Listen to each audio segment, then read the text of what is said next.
Good evening po sa inyong lahat. Sa amanda ko kayo sa mundo naroroon. Pag-usapan po natin ngayon, ito pong pangako na napako ni Senator-elect Alan Peter Cayetano. Nag-umpisa po ito noong bago dumating ang eleksyon at hanggang sa kampanya. At pagkatapos ng eleksyon ay nawala po ito. So yan po yung ating pag-usapan ngayon mga kababayan. So bago yan ay mangyaring kung kayo ay bago pa lang sa ating channel ay mag-subscribe na po kayo at paki-like and share na lamang po at pindutin na rin po ninyo yung notification icon para tuloy-tuloy po kayo updated sa ating video. At katulad nga po ng ating pag-usapan ngayon, ito pong si Senator-elect Alan Peter Cayetano mga kababayan, kung inyo pong natatandaan, ito po ay nangako ng 10K ayuda sa bawat Pilipino, bawat pamilyang Pilipino.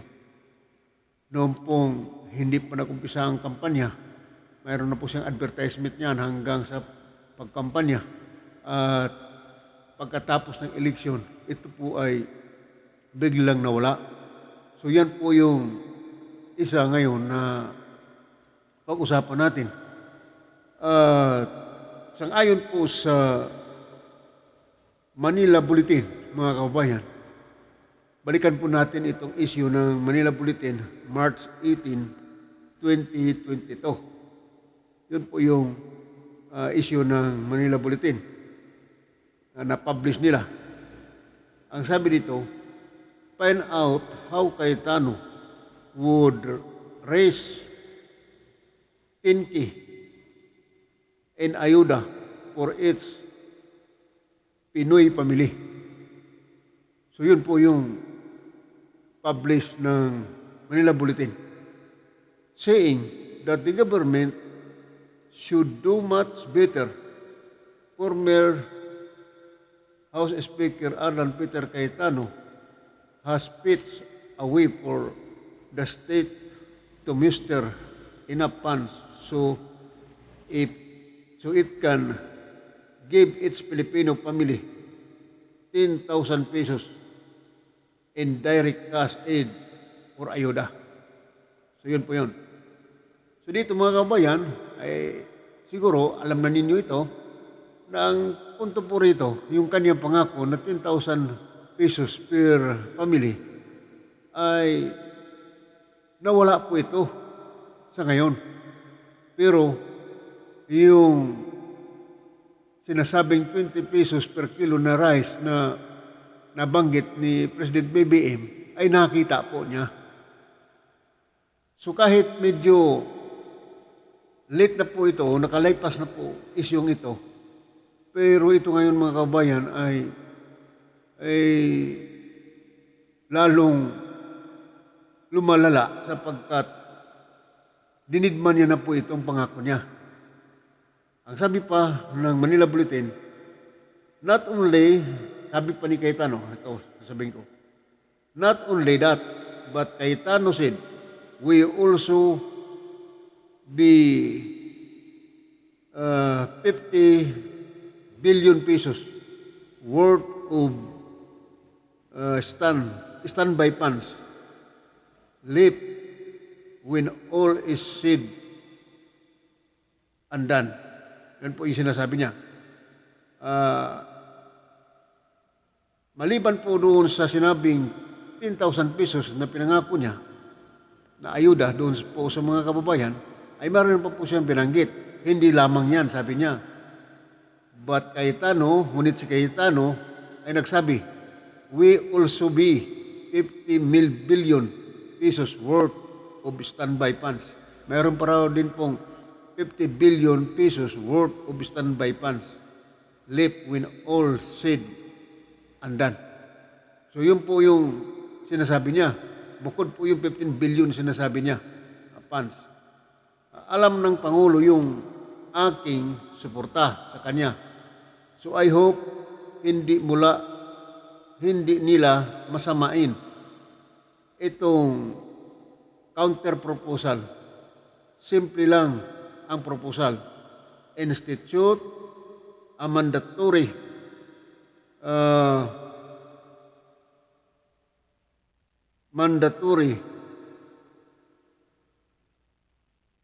field of 50% savings in all government agencies. The presidential agencies the president knows he has many full support. So I hope he isn't offended by my counter proposal. The proposal is simple. Institute a mandatory 5% savings.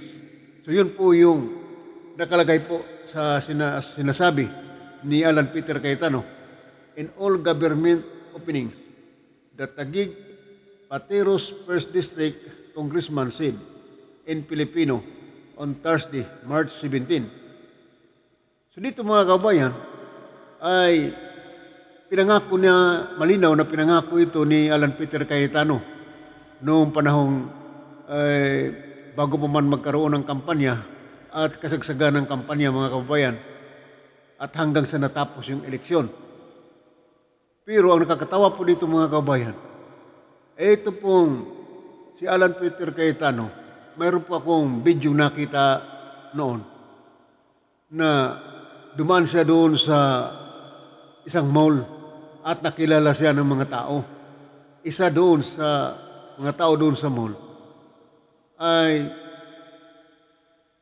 hiniling sa kanya, tinanong sa kanya, "Sir, asa na yung tinki ko?" Yan po yung mga kababayan ang sinasabi ng mga tao. Didma lang po, dumaan lang po doon si Alan Peter Cayetano sa mall. Hindi niya pinapansin yung malakas na boses na sinabi sa kanya ng ilan doon sa mga tao doon sa mall. Ang sabi, "Sir, sana yung 10K ko." Diretso lang po siya mga kababayan. Kaya mga kababayan, ito ay nakakatuwa talaga sapagkat dahil doon, hindi pinapansin po ni Alan Peter Cayetano ito pong sigaw ng tao doon sa mall. Didma lang po siya. O napansin po ninyo mga kababayan na tila nahihiya siya doon po sa sigaw ng tao na sanaan niya yung 10K ko. Pero teka mga kababayan, yung 20 pesos na rice na hindi naman totally yan pinangako ni President BBM, nakita niya.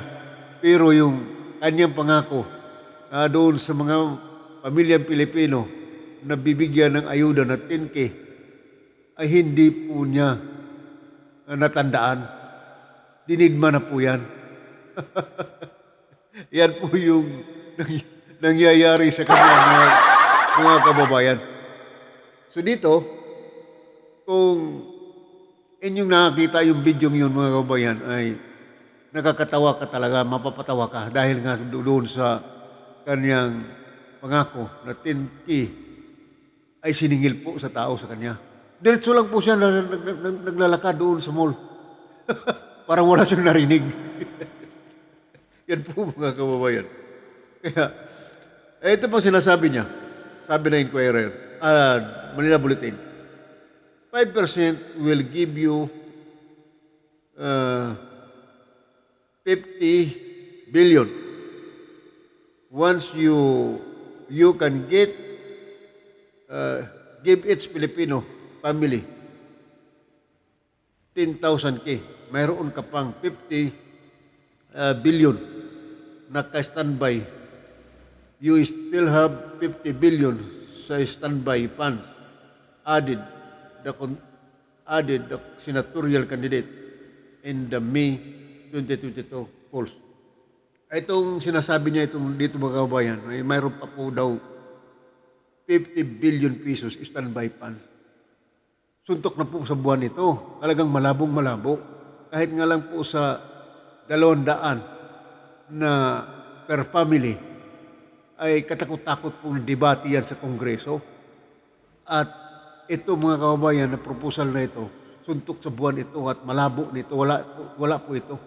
Talagang dala lang po ito ng gimmick ni Cayetano noong panahon ng darating pa ang eleksyon. Ito po, gimmick lang po ito para makakuha siya ng boto doon sa taong bayan. Yan po yung katotohanan dyan. Pero yung pangako niyang 10K, hanggang ngayon po mga kababayan na wala. Dinidma na. Ay siningil nga po siya doon sa mall eh. Pumunta siya doon sa mall, siningil siya ng tao doon. Sir, asahan niya yung 10K ko? Sipin mo yan mga kababayan. Kaya dito eh, kung makita mo yung video ngayon, eh, mapapatawa ka talaga. Hindi ko maring pakita po sa inyo yung video kasi hindi po akin yon, baka matas tayo ng copyright. So yun po yun. So dito mga kabayan, itong sinasabi niya, malabo na ito. Hindi ko na po tatapusin itong report na Inquirer noong March 18, 2022, pagbasa sapagkat nagkalabuan na pong kwento na ito mga kababayan. Ngayon pa lamang yung 10K na ating pinag-uusapan ay dinidman na ni Cayetano. So yun po yun. Kaya nakakatawa, isipin na yung 20 pesos na rice, nakita niya, pangako daw ni President BBM. Pero yung 10K na ayudan niya, pinangako niya doon sa bawat pamilyang Pilipino, ay dinidman niya. Mismo, hinahanap sa kanya ng tao. Ayun po yun. Gimmick lamang po niya yun. Naintindihan natin na yun ay gimmick. Paulit-ulit po, tatandaan po natin na noong panahon ng kampanya, ang kumilig po ay hindi po nagkulang sa paalaala sa atin. Kung natatandaan po ninyo, itong kumilig ay paulit-ulit na sinasabi na kung mayroon anyang mga pangako ng mga politiko, ay anya siyasatin ninyong mabuti kung totoo ba yan. Kasi nga, ang sabi ng kumilig, baka mabudol-budol tayo.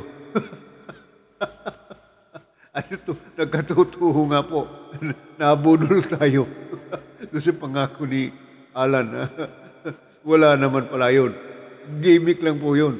Kaya tama po yung paalaala ng kumilig na siyasatin maigi kasi una dito, yung 10K mga kababayan, ang gusto pala palabasin niya doon ni Alan Peter Cayetano, ay babawasin niya doon po sa budget ng PNP at saka Armed Forces of the Philippines. Hindi naman pumayag yung pulis at saka yung AFP doon.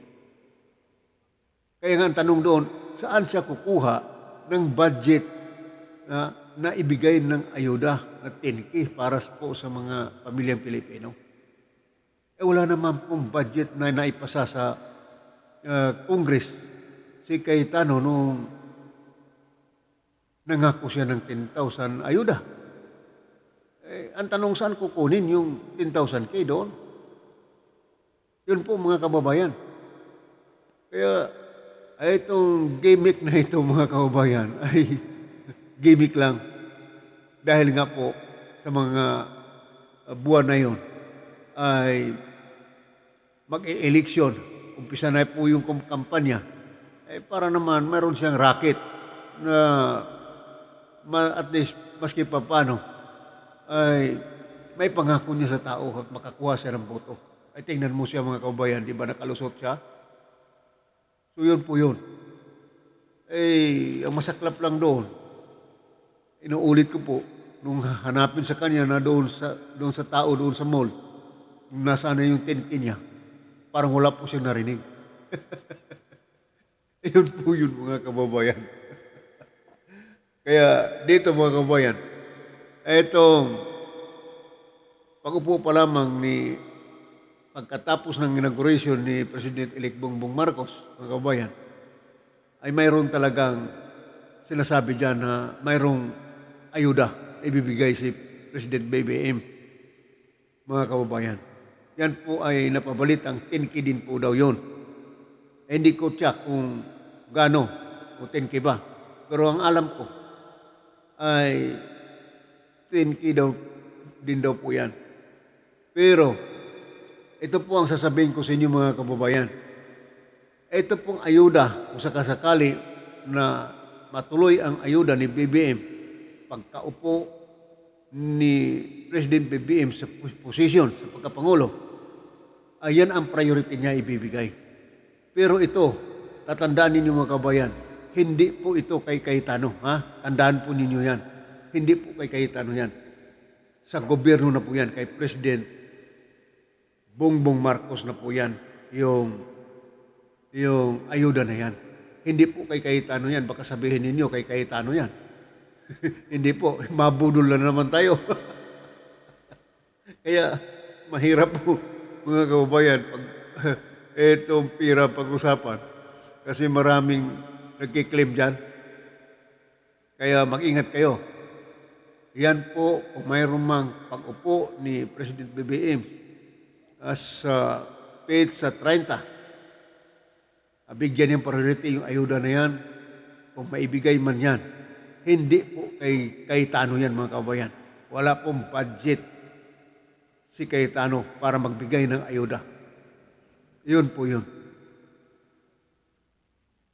So, pansamantala, yan lang muna mga kabayan ang ating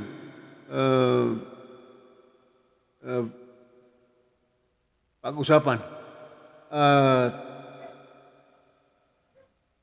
Mayroon akong idadagdag sa inyo. Ito pong si Vice President-elect Inday Sara Duterte Carpio ay bibigyan po siya ng sariling security doon po sa Presidential Security Group, mga kababayan. Yan po ay pinag-usapan na po ng Department of National Defense na dapat ay bigyan ng security ang Vice President. So, kung ano man ang magaganap dyan mga kabayan ay antabayanan ninyo at napag-usapan na po yan. Ito po ang sinabi ni Vice President-elect Inday Sara Duterte Carpio, yung kanyang statement by Vice President-elect Sara Duterte on Vice President Special Security Activation. Ito po yung kanyang statement. Babasahin po natin. Allow me to extend my gratitude to Department of National Defense Secretary Delphin Lorenzana and the entire DND organization and Armed Forces of the Philippines Chief of Staff General Andres Centino and the whole of Armed Forces of the Philippines for the positive response and action to the request that a security unit separate from the Presidential Security Group be created and be assigned to the Office of the Vice President. The action of the Vice Presidential Security and Protection Group is commendable and is as it will resolve the matter of continuity in security for all Vice Presidents of the Philippines. This Armed Forces of the Philippines initiative also highlights the importance of having an independent group that will provide all Philippine Vice President with the necessary security and protection. That foresight was demonstrated in this activation was likewise highly laudable, that it may be expected to solve the challenges if in future elections the Vice Presidential and the President face the misfortune of having strained relations. Thank you very much, Vice President-elect Sara Duterte. So yun po yung statement ni VP-elect Inday Sara Duterte, mga kababayan. So malinaw po na ito pong Office of the Vice President ay lalagyan na po ng security. So, pansamantala mga kabayan ay yan lang muna ang ating pag-usapan ngayon. Hanggang sa susunod po natin na video. At naway, pagpalain po kayong lahat. God bless.